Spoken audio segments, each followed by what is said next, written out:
en interrumpirme para que puedan estar en toda nuestra clase. Bueno, ¿qué vamos a hacer el día de hoy? Vamos a terminar de revisar nuestras preguntitas. Recuerden que estábamos revisando unas preguntas, de endocrinofarmacología, ¿cierto? Y la idea es terminar estas preguntas para la próxima clase. Ustedes decidan qué quieren que trabajemos. Tienen esta ahorita para pensar como próxima clase, Aleja, quiero que miremos medicamentos de gastroenterología, reproductivo, bueno, lo que ustedes vayan pensando, ¿no? Para que ahorita, al final de la clase, lo decidamos. ¿Listo? Si quieren si se les va ocurriendo algo, pueden irlo dejando en el chat. Yo al final miro el chat con sus ideas, cómo me está costando este tema. Podríamos revisar este tema, con eso al final podríamos definir. ¿Listo? Listo, denme un segundo que se está compartiendo ya mi pantalla. Electrocardiograma, dice Nata. En sus ideas, todas las ideas son buenas porque pues aún nos quedan muchas clases. Listo. Entonces, ahora sí ya está presentando aquí mi pantalla. Vamos a dar inicio. Ya empezamos a grabar. Marce, medicamentos de salud mental, ya la hicimos. Si quieres puedes buscar la grabacióncita o preguntarle a Aleja el link de la grabación, porque esa clase ya la hicimos súper chévere y súper resumida. Listo. Veamos por acá, nos dice que hay un cliente que tiene diabetes mellitus tipo 2 y es admitida a la unidad médica debido a una urosepsis. El cliente está usando una bomba de insulina para una infusión de insulina subcutánea continua, una terapia de infusión de insulina subcutánea continua. El cliente tiene significantes reportes de automanejar la bomba de insulina extremadamente bien y mantener su glucosa en rangos óptimos específicos. ¿Cuál es la acción prioritaria de enfermera para la admisión? A, valorar el nivel de orientación. B, valorar la bomba de insulina, valorar el sitio de infusión de la bomba de insulina. D, chequear la configuración de la bomba de insulina prescrita. O D, consultar a la enfermera del recurso diabético o al educador. Acá veamos dos puntos importantes. Es un cliente adulto mayor, ¿cierto? Gran punto. Segundo punto, tiene diabetes mellitus tipo 2, está usando precisamente una bomba de insulina y tiene un diagnóstico de urosepsis. ¿Qué creen que? Miren que de nuevo me voy a hacer reiterativo con esto, pero miren que hay 4 opciones de respuestas.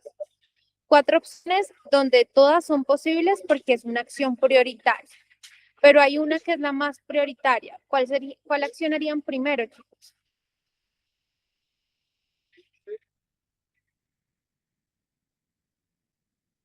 ¿Cuál acción llevarían primero? Para mí la más viable sería la 2 o la 3. Valorar el sitio de infusión de la bomba o chequear la configuración de la bomba. Listo. Partamos de que es un cliente adulto mayor y tiene urosepsis. ¿Qué puede llevar una infección a un paciente adulto mayor? A, alteración del estado mental. ¿Listo? Teniendo en cuenta eso, ¿cuál creen que es la prioridad? La orientación. La 1. Exacto, mirar el nivel de orientación. ¿Qué puede pasar? Es un cliente adulto mayor, tiene una patología que es urosepsis, ¿cierto? Y yo inmediatamente pienso que un paciente que es adulto mayor y que tiene un foco de infección empieza a hacer un tipo de delirio y de alteración en el estado de la conciencia. ¿Y eso a qué me va a llevar? A que este paciente que tenía una buena conducta y que sabía manejar su bomba de infusión y que sabía hacer las cosas correctas, pues por una alteración del estado de la conciencia no lo esté llevando, ¿cierto? Y principalmente por la urosepsis, no porque la bomba esté mal conectada o porque esté mal configurada o porque no le hayan explicado bien, sino porque el paciente no esté orientado. Y por lo tanto, esto llevaría a que el paciente, lleve a administrarse muy poco o administrarse mucho y me lleva a muchos riesgos. A un riesgo de un coma hiperglicémico, ¿cierto? O también de una hipoglicemia si se administra de más. Veamos acá que los cambios en el estado de la salud mental y la confusión son un síntoma presente en la sepsis en el adulto mayor. La enfermera debe valorar el estado cognitivo del cliente y el nivel de orientación y conciencia. Disminuir la agudeza mental, efectos secundarios o efectos secundarios del medicamento y alteraciones relacionadas con la condición médica durante la hospitalización, porque puede afectar la habilidad del cliente en manejar la bomba de insulina seguramente. Principalmente esto, chicos. Nunca se olviden, un cliente con adulto mayor con sepsis, lo primero piensen es su estado mental. El estado mental es clave para manejar la bomba de insulina. El cliente no está competente para operar la bomba. Debemos notificar al médico y documentar hallazgos en la historia médica electrónica. Bien, chicos. Acá dice que la enfermera está revisando nuevas prescripciones de medicamentos para un cliente que se sospecha que tiene tumor cerebral. El cliente tiene programado un TAC, ¿cierto?, de cabeza con un contraste yodado en 24 horas. La enfermera debe clarificar la prescripción clarificar la prescripción, ¿cierto? Cuando hablamos de clarificar una prescripción, hablamos de que está mal, ¿cierto? Mal ordenada por algún motivo. En este caso, ¿por qué está mal ordenado teniendo en cuenta el contexto del paciente? La gabapentina, el amlodipino, la metformina o la fenitoína.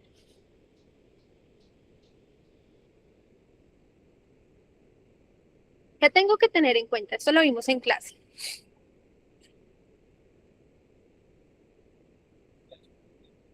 Piénsenlo bien. Tiene un TAC con contraste. Yo les dije de suspender un medicamento cuando había TAC con contraste. Yo creo que es la metformina. Es la metformina, porque la metformina y el contraste que generan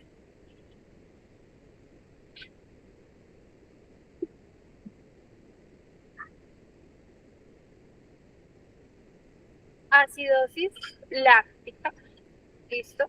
Y además también recuerden que las dos me pueden llevar a generar una nefrotoxicidad debido a que mi paciente tiene riesgo. Estos dos medicamentos o estas dos sustancias se eliminan a través de riñón, tienen una aclaración renal, ¿listo? Entonces, muy importante suspender la metformina 24 horas antes, o sea, habla de 48 a 24 horas antes de un procedimiento que requiera, que tenga contraste, ya sea un TAC, ya sea una resonancia magnética, porque lo que va a generar en el paciente, pues precisamente es ese riesgo de acidosis láctica. Entonces, un TAC es un procedimiento no invasivo que provee detalles del cuerpo. En algunos casos, este contraste yodado endovenoso es administrado durante el TAC, mejorando la visualización de los vasos sanguíneos y de ciertos órganos. Una complicación potencial podría ser una lesión renal aguda. ¿Listo? La acidosis láctica es una complicación grave de la metformina, que es un medicamento antidiabético. La nefropatía causada por la administración de contraste yodado puede resultar en la acumulación de metformina en el torrente sanguíneo, que incrementaría el riesgo de acidosis láctica. porque esto, pues, por esto se debe descontinuar de 24 a 48 horas antes de la administración de un contraste yodado. Por favor, no olviden esto porque esto es una pregunta súper, súper, súper común. Preguntas hasta ahí, chicos. ¿Cómo vamos? ¿Tienen alguna pregunta? Perfecto. La enfermera está hablando con un cliente que tiene diabetes mellitus tipo 2, quien está recibiendo de nuevo metformina. ¿Listo? Acuérdense que la metformina es un medicamento hipoglicemiante oral que se usa únicamente en diabetes mellitus tipo 2, que lo que nos va a ayudar precisamente pues es en esta disminución de la liberación de glucosa, ¿listo? Y también en la mejor liberación de insulina. El cliente afirma que algunos días yo omito las comidas y en otros yo como más comida de lo usual. ¿Cuál de las siguientes respuestas por la enfermera sería la propia? Ojo, tiene diabetes mellitus y me está diciendo que algunos días deja de comer y otros días come más. ¿Qué sería apropiado? A. Incremente su dosis de metformina si usted consume más carbohidratos que el usual. B. Tome metformina 30 minutos antes de la comida planeada para estimular su apetito. B. El riesgo de hipoglicemia es mínimo cuando la metformina se toma sin comida. O D. Tome en la tarde la dosis de metformina unos días, los días que usted omita la cena. Entonces entremos a revisar cuál de estas sería apropiada. ¿Qué dicen, chicos? La 3. ¿Tú crees que es apropiada? Listo. El riesgo de hipoglicemia es mínimo cuando la metformina se toma con comida. ¿Por qué dices que esa es la opción adecuada? Pero dice sin comida. Perdón, sin comida. Tienes toda la razón. Sí, no. Ahí sí leí mal. El riesgo de la hipoglicemia es mínima cuando la metformina se toma sin comida. ¿Cuál es la opción apropiada, chicos? Escriban, si no quieren responder, pueden escribir en el chat. Digamos que la dosis empecemos a descartar. La dosis de metformina la incrementaríamos con los carbohidratos. No, ¿cierto? No. Eso ya viene con una dosis ajustada, ¿cierto? No se puede cambiar, no se puede disminuir, no se puede aumentar. Por lo mismo, tampoco estaría bien tomar la mitad en la tarde cuando no coma la cena, ¿cierto? Porque la dosis está establecida y no se puede entrar, no es como la insulina, que según la glucosa entro a determinar cuánto debo administrar. Entonces, tomar la metformina 30 minutos antes de una comida planeada para estimular su apetito, ¿estaría bien? O tomar el riesgo de hipoglicemia es mínimo cuando la metformina se toma sin comida. Yo no tengo claro si la metformina estimula el apetito. Yo creo que es todo lo contrario. O sea, se quedan con la opción 3. ¿Sí?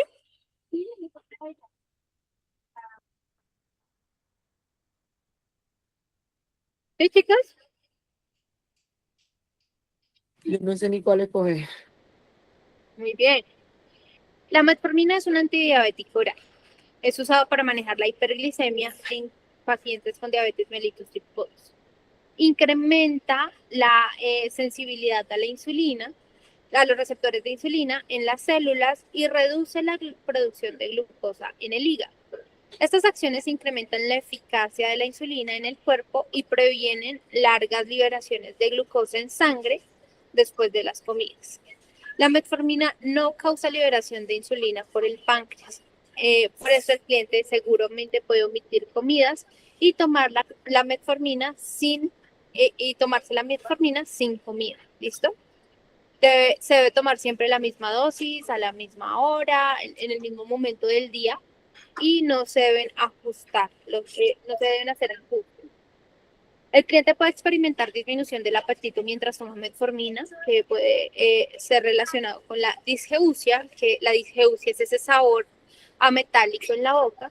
Este síntoma usualmente se resuelve con el tiempo y tomar la metformina antes de la comida no estimula el apetito. Muy bien, chicos. Bien. La enfermera clínica está educando a un cliente que tiene hipotiroidismo, quien tiene una nueva prescripción de levotiroxina, ¿cierto? Ya vimos que la levotiroxina en qué patología se usa.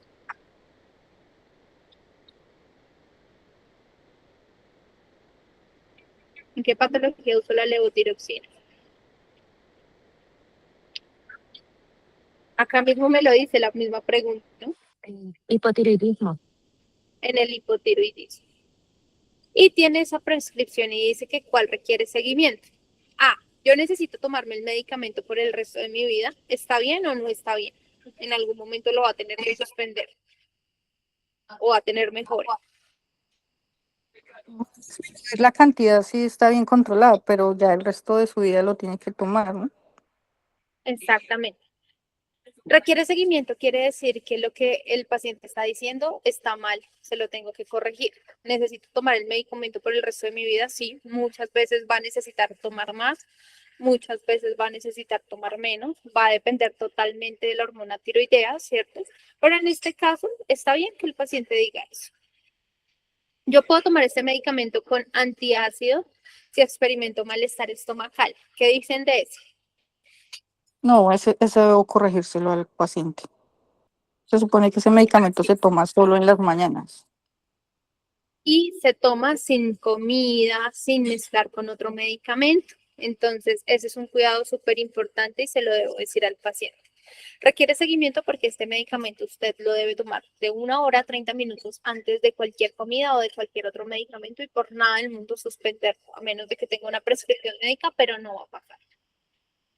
Yo debo tomar este medicamento una vez al día en la mañana, es lo correcto, ¿cierto? Una vez al día en la mañana, 1 hora, 30 minutos antes de la primera alimentación. Yo debo tomarme muestras de sangre regularmente para asegurar que yo me estoy tomando la dosis adecuada del medicamento. Sí. Sí, está bien. Correcto, ¿cierto? Tengo que estar vigilándole a este paciente la TSH para estar mirando que el paciente está consumiendo adecuadamente el medicamento. Muy bien.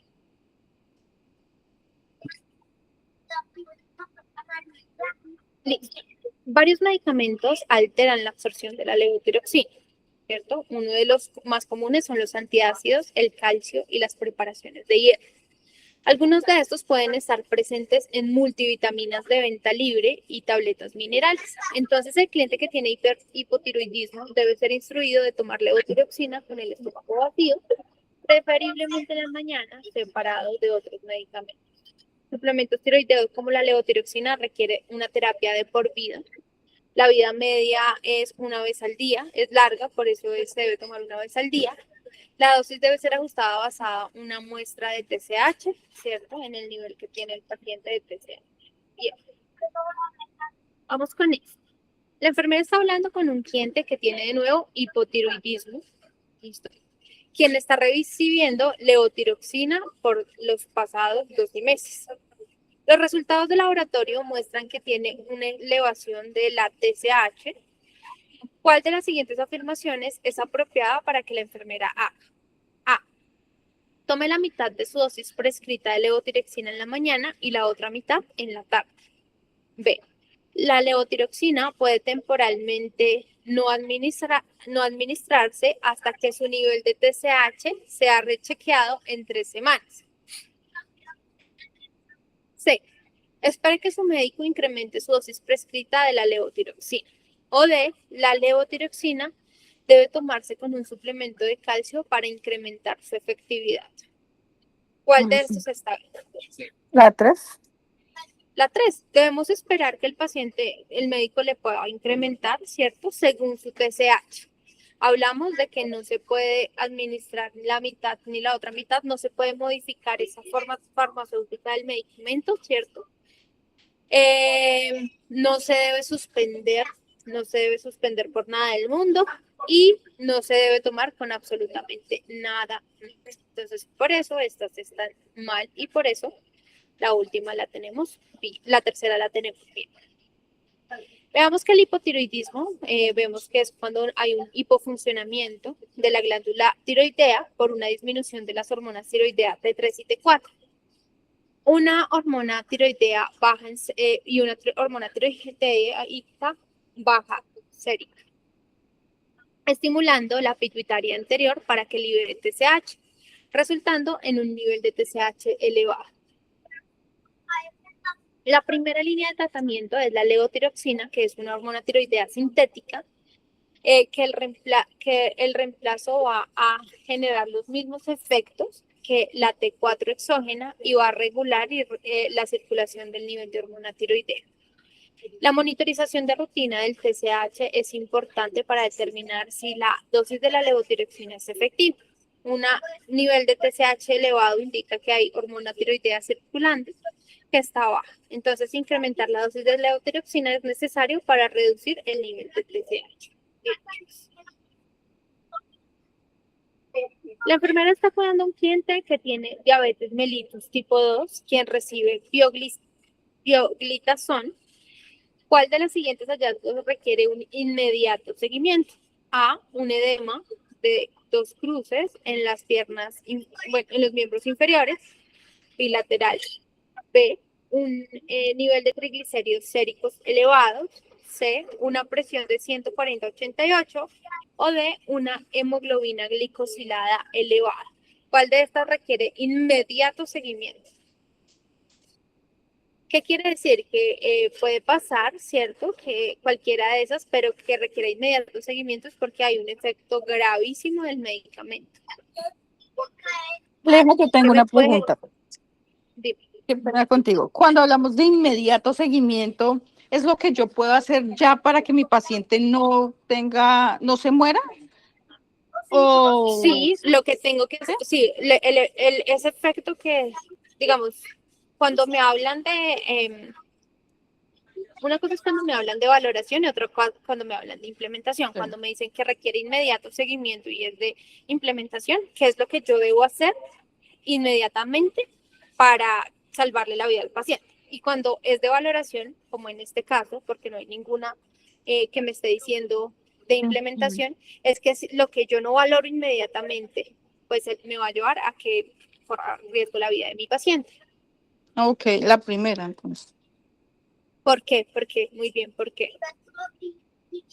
Pienso yo, pues porque Dime. tiene las extremidades inferiores edematizadas, entonces, pues sí, tiene diabetes tipo 2, pero ¿qué está haciendo? ¿Una insuficiencia cardíaca? Muy ¿Qué bien. otro riesgo puede tener, cierto? Entonces, yo me alarmaría por los pies inflamados. La tensión, pues, sí está alta, pero no tanto y tiene diabetes, entonces... Exactamente, principalmente por eso, porque el paciente está haciendo una retención de líquidos. Este medicamento genera retención de líquidos y puede que me esté llevando a una falla cardíaca. Muy bien, Marta. Entonces vamos a ver que estos tiazolidinoides, como el rosglitazón, el pioglitazón, son medicamentos antidiabéticos orales que se usan para mejorar o manejar la hiperglicemia en clientes que tienen diabetes mellitus tipo 2. Estos causan un incremento en los receptores de insulina que mejora la eficacia y previene pues largas liberaciones de glucosa en sangre después de las comidas. Es prioritario reportar falla cardíaca, edema, ganancia de peso rápido, crepitantes, porque estos medicamentos pueden generar falla cardíaca debido a que generan retención de fluidos. ¿Listo?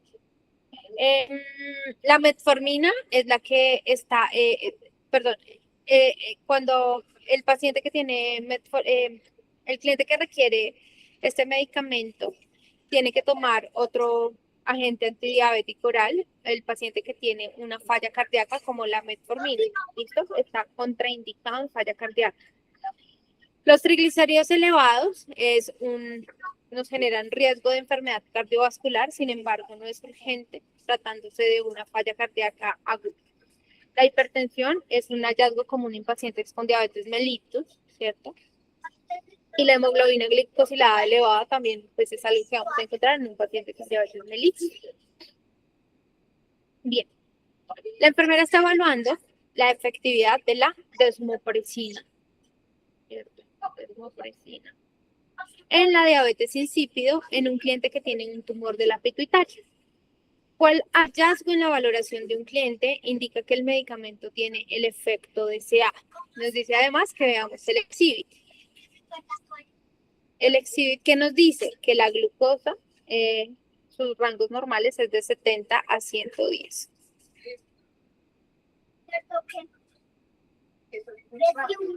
Entonces dice que con desmopresina, diabetes insípido, ¿cierto? ¿Cuál hallazgo indica que está generando el efecto deseado? Que el apetito ha mejorado. B, que la glucosa está en 110. C, que el gasto urinario ha disminuido. O D, que la gravedad específica urinaria está disminuida. ¿Cuál me indica que está generando la función adecuada, la desmopresina?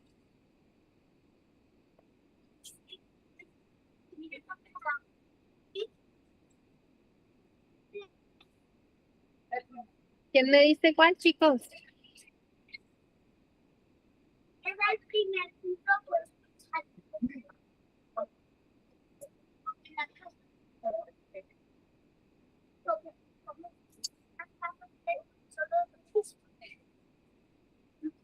Recuerden, chicos, que principalmente lo que tengo en la diabetes insípidos es que el paciente no retiene líquidos, ¿no? Y que la desmopresina va a ser lo mismo que la hormona antidiurética, que es ayudarme a retener líquidos. Entonces, ¿cuál sería la respuesta? Bueno, yo pincelada la pantalla, pero tendría que ser algo con gasto urinario o lo que decía algo de los líquidos. ¿Todos están viendo la pantalla pixelada? Pensé que era mi internet. Sí, ya está pixelada.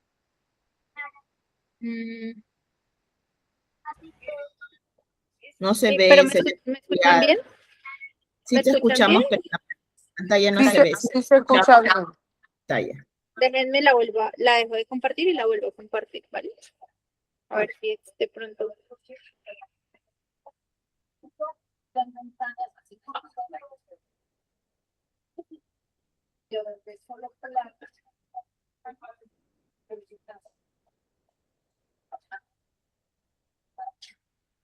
¿Cómo la ven ahora? Mejor, gracias. Sí, mejor, mucho mejor. Listo. Ahora sí, cuéntenme. ¿Qué me decías tú, Nata? Porque si estábamos hablando acerca de que no podía de retener líquido, pues me imagino que la respuesta tiene que ser el gasto urinario ha disminuido. Claro, ese es el efecto de la desmopresina, que me genera el mismo efecto de la hormona antidiurética que retener. ¿Listo? Entonces, en este caso, eso es lo correcto, ese es el efecto. La diabetes insípida resulta por un nivel bajo de antidiurética, ¿cierto? De hormona antidiurética, que es producida en el hipotálamo y se guarda en la glándula pituitaria. La función de la hormona antidiurética es concentrar la orina, ¿cierto? Generando pues que los riñones retengan agua. Cuando la hormona antidiurética es insuficiente, los riñones excretan grandes cantidades de orina muy diluida y hay poliuria. Esto causa hipernatremia, un elevado nivel de sodio por el déficit de agua libre, e incrementa la osmolaridad sérica, que genera una sed excesiva, que es polidipsia. La desmopresina es una forma sintética de la hormona antidiurética que va a ser administrada intravenosamente, oral o por spray nasal. La efectividad de la terapia de la desmopresina se manifiesta con la disminución del gasto urinario, el incremento de la gravedad específica urinaria, que se va a ver menos diluida, un cliente con sed y no apetito es una afección de la diabetes insípida. La diabetes insípida está relacionada con el balance de agua, pero no con la diabetes mellitus, que es un desorden de metabolismo de la glucosa. Si la desmopresina es efectiva, la gravedad específica urinaria está mayor debido a que el gasto urinario está disminuido y está menos diluido. ¿Quedó claro eso, chicos? ¿Ese punto? Sí, señor. O sea, en ese caso también la D sería ¿Estaría correcta. mal? No, porque la gravedad específica urinaria estaría mayor porque ya no va a estar diluida. Se vería más concentrada la orina. Oh, ok, sí, sí. La enfermera está hablando con los padres de un cliente pediátrico quien recibe terapia de reemplazo del crecimiento. ¿Cuál de las siguientes afirmaciones del padre requiere seguimiento? O sea, está mal. El medicamento necesita dársele al niño a la hora de acostarse, es porque es más efectivo. Lo vimos en clase. ¿Qué dicen de eso? ¿Es verdad o no es verdad?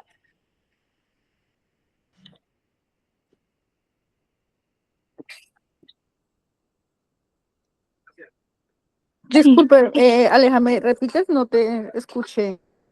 Listo. La enfermera está hablando con los padres de un cliente pediátrico quien recibe terapia de reemplazo hormonal.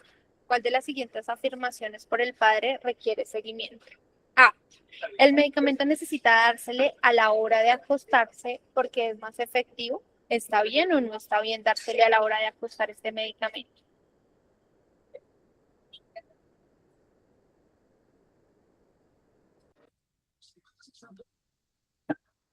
Está bien, porque recuerden que la hormona de crecimiento se activa mejor en la noche. Por eso es que se tenía mucho esa teoría de que los niños por la noche, y por eso es que se les dice a las mamás que los niños deben dormir máximo 8 o 9 de la noche, porque en ese momento se da ese pico de hormona de crecimiento. ¿Listo?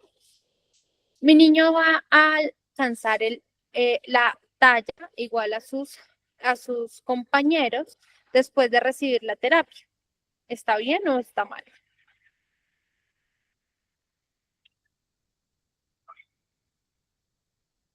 ¿Qué dicen de eso? Yo pienso que no, No está porque, bien. ajá, sí, Yo tampoco que no. ¿Por qué?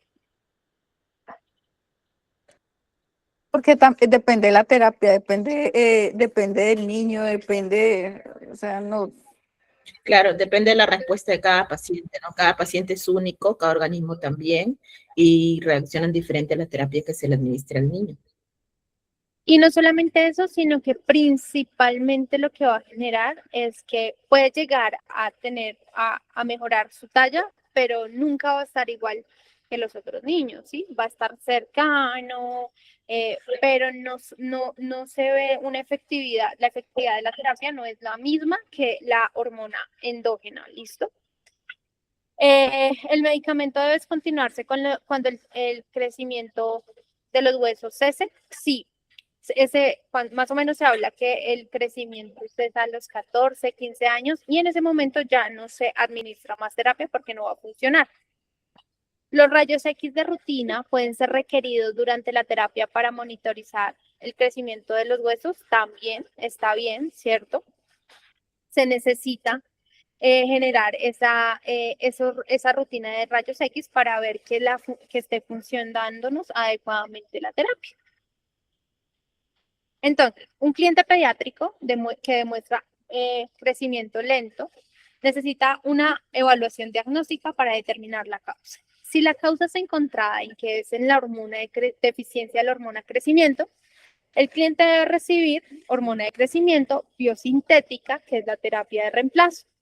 El tratamiento es mucho más exitoso cuando la terapia de reemplazo ocurre en la etapa temprana de la vida del cliente. A pesar de la terapia, el cliente puede sentirse, el cliente va a estar en la talla como muy cercana, ¿listo? Por eso está mal decir que va a estar que va a estar igual que sus pares. El reemplazo de la terapia debe administrarse en inyección subcutánea. Es más efectiva cuando se va a la hora de acostarse porque naturalmente es la hora en que la pituitaria libera hormona de crecimiento. Las formas alternas como oral debe estar disponible y requiere está disponible pero requiere administración menos frecuente. Puede ser una vez a la semana. El tratamiento debe descontinuarse cuando para el crecimiento, cuando los padres pueden ver precisamente que puede ser más o menos a los 14 años en clientes femeninos y a los 16 años en clientes masculinos. Monitorizar durante la terapia incluye rayos X para medir precisamente el crecimiento y evaluar el crecimiento del hueso. ¿Listo? Bien, chicos. La enfermera está preparándose para administrar una terapia de yodo radioactiva a una cliente femenina de 43 años que tiene enfermedad de Graves, hipotiroidismo por causa inmune. ¿Cuál de las siguientes acciones es la acción más importante para que la enfermera tome? A. Pregúntele al cliente cuándo ocurrió su último ciclo menstrual. B. Confirme si un resultado de un test de embarazo que esté negativo. C. Obtenga una valoración base de boca y garganta del cliente. O D. Enséñele al cliente signos y síntomas de hipotiroidismo. ¿Cuál es la acción más importante? La Confirmar que... 2. Sí, la 2. Porque genera ¿qué? Es teratógeno. ¿Listo? Por lo tanto, tiene que tener un test negativo. ¿Listo? El yodo radioactivo es el tratamiento primario para adultos no embarazadas con desorden de hipertiroidismo, como la enfermedad de Graves, que es una enfermedad de hipertiroidismo autoinmune. Esta terapia destruye el tejido tiroideo, limitando pues la secreción de hormona tiroidea. El resultado del cliente va a tener que necesitar una suplementación de hormona tiroidea de por vida, en este caso la levotiroxina. Esta terapia está contraindicada durante el embarazo porque puede generar daño al feto. Entonces, los ciclos menstruales no deben ser tan importantes como confirmar que tiene un test negativo antes de la terapia. ¿Listo? Para evitar estos efectos teratógenos en el feto. El embarazo debe ser confirmado usando una prueba de embarazo, ¿cierto? Es algo subjetivo que el paciente tenga que le haya faltado una menorrea, por ejemplo. La radiación en la tiroiditis o la paratiroiditis puede generar sequedad e irritación de la boca y puede ocurrir debido a la terapia del yodo. Entonces, sí, hacer una valoración base es una acción importante, pero no lo más importante. Puede generar hipotiroidismo porque los síntomas se retrasan, entonces debemos educar en cuanto a la terapia. No es más importante que mirar el estado de si el paciente está embarazado, si la paciente está embarazada. Esta la contestamos la clase pasada para mirar esta parte, recuerden, de las insulinas que se pueden mezclar. Y vamos con la última preguntita de este banco que dice que un cliente que tiene enfermedad obstructiva pulmonar crónica y diabetes mellitus tipo 2 tiene una nueva prescripción de prednisona. La enfermedad debe reconocer que el cliente muy probablemente requiere que A, un incremento gradual de la dosis de prednisona, B, una administración de antibióticos profilácticos, C, un incremento en la dosis de insulina o D, monitorizar por hipotensión. Tiene prednisona y tiene diabetes mellitus tipo 2. ¿Qué le debo hacer a este paciente? La 3, Ale, no. La 3. Porque la prednisona, ¿qué es? Es un esteroide. Un esteroide, un corticoide que me va Un a generar corticoide. un aumento de De la la insulina. glucosa. Muy bien. Entonces, estos glucocorticoides, como la prednisona, se dan para reducir la inflamación pulmonar en clientes que tienen exacerbación, como los pacientes con EPOC. Un glucocorticoide puede incrementar la glucosa sérica. Entonces, el cliente debe recibir insulina. El cliente es probable que requiera insulina e incrementar la dosis para mantener la glucosa sérica en el nivel deseado. Y terminamos, chicos, hicimos un ejercicio muy chévere de estos medicamentos de endocrino.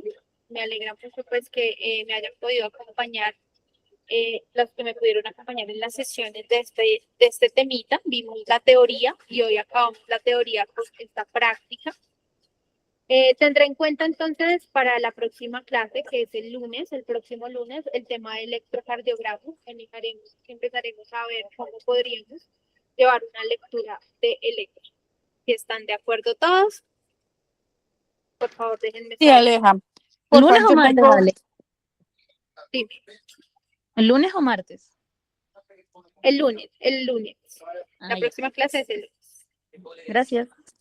Ah, ok, gracias. Sí, Aleja, es que yo tengo problemas ahí, como la taquicardia ventricular y la taquicardia. Hay dos que se parecen, la supra y la ¿cierto? Hay dos y entonces no las diferencio aún. Listo. Yo les prometo como que vamos a empezar con lo básico, cómo leerlo, y ahí poquito a poquito pues vamos viendo esas diferencias. ¿Listo?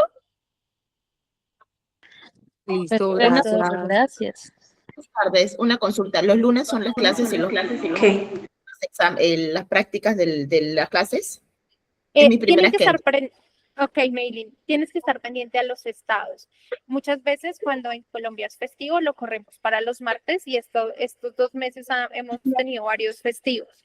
Pero casi siempre son los lunes y los jueves que tenemos clase. ¿Listo? Si es festivo en Colombia, lo corremos para el martes, pero siempre lo estamos poniendo en los estados. Entonces, lunes y jueves clases, por ahora. Exactamente. Por el momento, sí, señor. Y martes ¿Listo? la práctica, ¿verdad?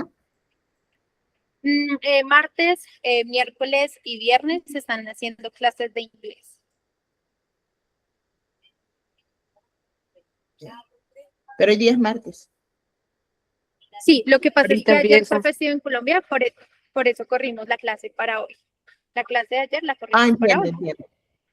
Entiendo. Muchas Igual lo que te gracias. digo, siempre estamos publicando el cronograma para que estén pendientes, ¿vale?